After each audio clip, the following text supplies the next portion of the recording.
नमस्कार दोस्तों, आज की स्टॉक लर्निंग में हम एक ऐसी स्टॉक के बारे में जानेंगे, जिसकी वैसे हम कुछ रैंडमली कुछ सर्च कर रहे थे, तो उसी क्रम में एक वेबसाइट्स निकल के आई और उसकी वेबसाइट्स के ऊपर जो इमेजेस थी,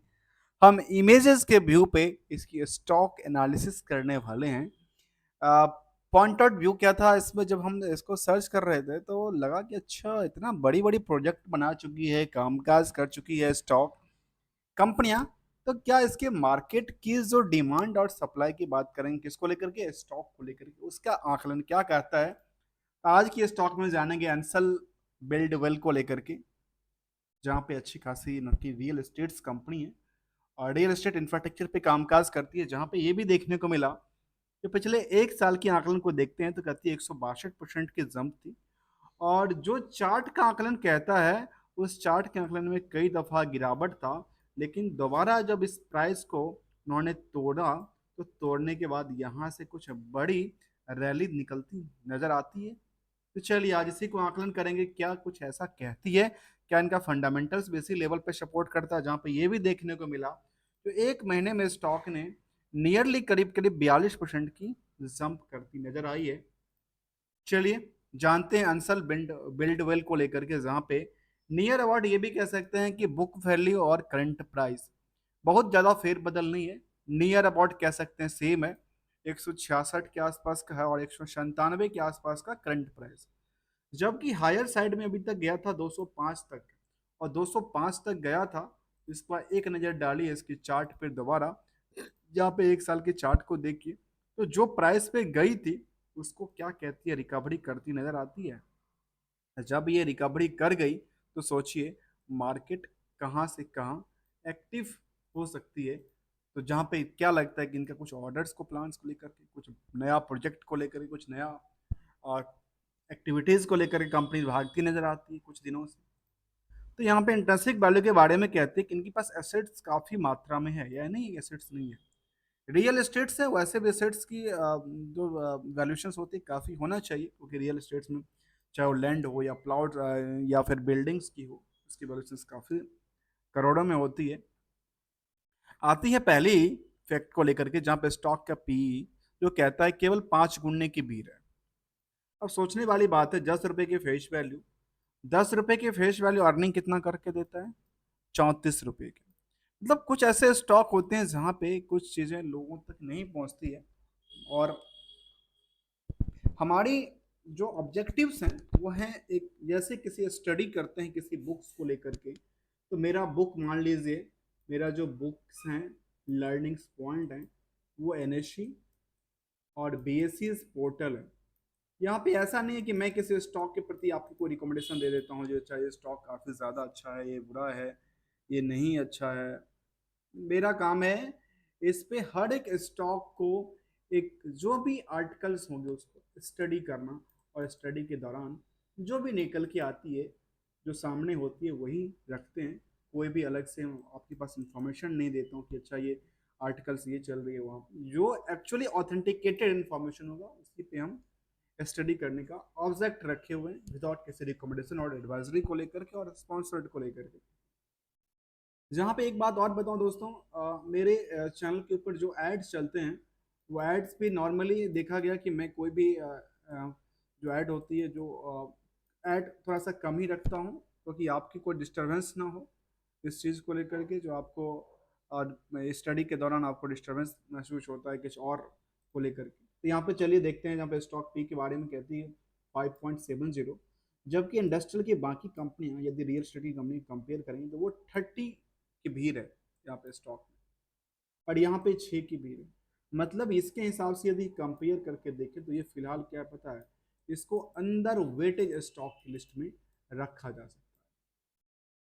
अब ये यदि इसके हिसाब से बढ़ती है तो कितना बढ़ेगी पता है, नियरली 5 गुना बढ़ेगी। और यदि 5 गुना बढ़ती है तो 200 से लेकर कहाँ जाएगी पता है, 1000 रुपये तक जाएगी। अब सवाल बनता ये है, जो क्या 1000 रुपये स्टॉक जा सकती है। दोस्तों मैं ये नहीं कह सकता आप इस स्टॉक को खरीदो या बेचो या रखो। ऑब्वियसली बात है, जब मार्केट में डिमांड बढ़ेगी, डिमांड किसके वजह से बढ़ेगी, इनकी प्रोजेक्ट को लेकर बढ़ेगी, इनकी ऑर्डर को लेकर बढ़ेगी, और ये प्रॉफिट बनेगी तो फिर इसके बेसिस पे 1000 क्या 2000 भी जा सकता है, उसका क्या सवाल बनता है? क्योंकि जो स्टॉक है वो स्टॉक 2 4 5 10 रुपए के स्टॉक तो 1000 1000% जंप करती है। यहाँ पे देखा गया कि डेट टू इक्विटी के बारे में क्या कहते हैं 0.2826%, जो कि इसको क्या करता है इम्पैक्ट करके रखता है। करंट रेशियो के बारे में कहते हैं 0.1.26, जो कि इनको हिटेड करके रखता है। अब मैं आप सोच रहे हैं कि मैं आपको दो चीज क्यों बता रहा हूँ, एक है इम्पैक्टेड की बात और एक है हीटेड की बात। इन दोनों फैक्टर को समझिए, दोनों पॉइंट को समझिए। इम्पैक्टेड की बात वो कहती है जो उसकी यदि डेट्स काफ़ी ज़्यादा होगा तो इंटरेस्ट बर्डन क्या होगा, इंटरेस्ट बर्डन ज़्यादा होगा। इंटरेस्ट बर्डन ज़्यादा होगा तो जो ईपीएस का प्रॉफिट है वो क्या गया, दबती नजर आई। और यहाँ पे हम करंट रेशियो के बेसिस पे हिटेड की बात करते हैं, अर्थात पता है क्या है इसको लेकर के, जो उधार सेल्स हैं, सेल्स तो बुक कर दिया, सेल्स के बेसिस पे पता है ना, सेल्स के बेसिस पे प्रॉफिट बुक कर दिया, तो प्रॉफिट एक बुक्ड होती है, नॉट डायरेक्टली पैसा नहीं आता। पैसा तो उधार में फंसा होगा, ये देखना जरूरी है उधार में रिस्क फैक्टर क्या कहता है, इसीलिए हम इसको जानते हैं करंट रेशियो को। और इसको चलिए, जहाँ पे नंबर ऑफ शेयर की बात करें तो केवल 74 लाख है, और मार्केट कैप भी बहुत बड़ा नहीं है, मार्केट को कैप्चर करना बहुत बड़ी बात नहीं है यहाँ पे। तो बुक प्रोमोटर्स होल्डिंग इसमें 54% की होल्डिंग है, और प्रोमोटेड की होल्डिंग में मैनेजमेंट ने परफॉर्मेंस लेवल में डिविडेंड का डिक्लेरेशन भी दिया था टाइम टू टाइम। आते हैं आरओसी की बात, 13% के आरओई के बाद 12%। अगले पड़ाव में क्या कहते हैं, क्योंकि वेबसाइट्स काफ़ी अच्छा लगा, अट्रैक्टिव लगा, अलग अलग रॉयल्स विला वगैरह बना चुकी है, तो हमें अच्छा लगा इसकी, इसलिए हम थोड़ा सा सोचे कि अच्छा इस स्टॉक को थोड़ा समझते हैं, तो आखिर ये बिल्डिंग बड़ी बड़ी बना रखी है, इस बिल्डिंग के पीछे कुछ कहानियां हैं कि नहीं है, इसको लेकर के, कंपनी को लेकर के। तो आते हैं पीयर्स को लेकर के। पीयर्स में देखा गया कि यहाँ पे डीएलएफ बड़ी बड़ी कंपनीज की लिस्ट में, डीएलएफ से लेकर के गोदरेज और प्रेस्टीज, ओबराय रियल्टी और फोनिक्स ब्रिगेड्स जैसे बड़े बड़े बिल्डर्स और कह सकते हैं रिटेल रियल एस्टेट बिजनेसमैन बैठे हैं, बिजनेस कॉर्पोरेटर बैठे हैं। इसकी लिस्ट में देखने को मिले कि करीब 32 के आसपास इनकी पी है, और पी उसको दर्शाता है कि स्टॉक में अर्निंग के बेसिस पे कितने लोग खरीदने के लिए बेताज हैं। यहाँ पे ये देखने को मिला, यह इस स्टॉक को बढ़ाया गया। यहाँ पे देखा गया डीएलएफ और बाकी सारे कंपनियों के, तो सबसे ज्यादा यदि किसी का कंपनी को देखें तो उसमें सिग्नेचर ग्लोबल आता है, जहाँ पे जो पी के बेसिस पे 701 गुने की ज्यादा खरीदार बैठे, कह सकते हैं इसको खरीदार है। आते हैं अगले पड़ाव की तरफ, जहाँ पे देखते हैं आखिर क्या क्या चीज़ है। यहाँ पे एक चीज़ को देखिए, उसको बात मैं करता हूँ, नेट क्वार्टरली प्रॉफिट की बात करें तो इसमें ये निकल के आती है सबके प्रॉफिट क्वार्टरली प्रॉफिट में, किसी का कुछ किसी का ज़्यादा, लेकिन इसको क्या पता है क्या करना चाहिए, इसको कंपेयर करेंगे हम आगे चल करके, तो आखिर इसमें और इसमें डीएलएफ हो या अंसल हो या फिर कोई और कंपनी, उन दोनों में बेटर कौन सी परफॉर्मेंस कर रही है, इसके लिए फिलहाल हम अभी वर्क कर रहे हैं। आगे जल्द ही नया स्टार्ट सीरीज करने वाले हैं, जिसमें हम कम्पिटिटिव्स कम से कम 1 से 2 स्टडी लेके आएंगे सामने। आते हैं क्वार्टरली रिजल्ट की तरफ, और क्वार्टरली रिजल्ट के बारे में कंपनी की मैनेजमेंट ने जो परफॉर्मेंस लेवल दिया है उसमें आकलन करके देखिए, जो कंपनी ने कहा कि हमारे पास वाई वाई में कितनी जंप, क्यू आर क्यू में कितनी जंप है, ऑपरेटिंग प्रॉफिट मार्जिन जो गिरावट में थी वहाँ पे क्या कहती है 40% का सस्टेन करती है। प्रॉफिट के बारे में कंपनी कहती है, मैनेजमेंट ने जो सबमिट किया उसमें कहती है कि जो नुकसानदायी थी पिछले क्वार्टर में, वो 7 करोड़ का प्रॉफिट बनाती है, और इससे पहले भी करीब वाई वाई का भी कंपेयर करें तो 3.5 करोड़ का लॉस था, और वो प्रॉफिट कन्वर्ट होती है। अर्थात मार्केट ने कुछ तो किया, इसको मैनेजमेंट ने कुछ तो अच्छा काम किया ना, ऐसा देखने को मिलती है। जहाँ पे ये भी देखने को मिला, जो आप इसके हिसाब से आकलन करके देखेंगे तो पिछले 2 साल में इस काम किया, लेकिन पहले की तुलना में कम नहीं किया है, क्योंकि पहले काफ़ी अच्छा खासा इनका ग्रो लेवल था। और रियल एस्टेट वैसे भी कई बार कुछ टूट जाती है सिचुएशन के हिसाब से, प्रॉफिट के बारे में कहती है कि करीब 25 करोड़ का प्रॉफिट लास्ट 12 महीने की, और इससे पहले 15 करोड़ का प्रॉफिट। तो ये सोचिए, ये इनका लगातार वाई वाई के कंपेयर करके देख लीजिए, बाकी कुछ को देखे तो बाकी लगातार ग्रोथ लेवल था, और इसीलिए यहाँ पे ईपीएस में देखने को मिला कि 34 रुपये के आसपास निकल के आती है। हिस्टोरिकल डेटा फ्रेम कहती है इसको लेकर के, तो नियरली सेल्स में कोई गम जंप नहीं था, प्रॉफिट में जंप रहा, stock price in the CGR में लास्ट एक साल में तो काफ़ी अच्छा जंप रहा, रिटर्न इक्विटी भी उतनी अच्छी तगड़ी देखने को नजर नहीं आई। तब भी मार्केट पिछले साल भर से इसको, जो 6 महीने के डेटा की बात कर रहा हूँ, 6 महीने के डेटा में जो गिरावट थी चढ़ने के बाद, उसको क्या करती है, इसमें रिकवर करती नजर आई। एक तो ये पहला पैदान था,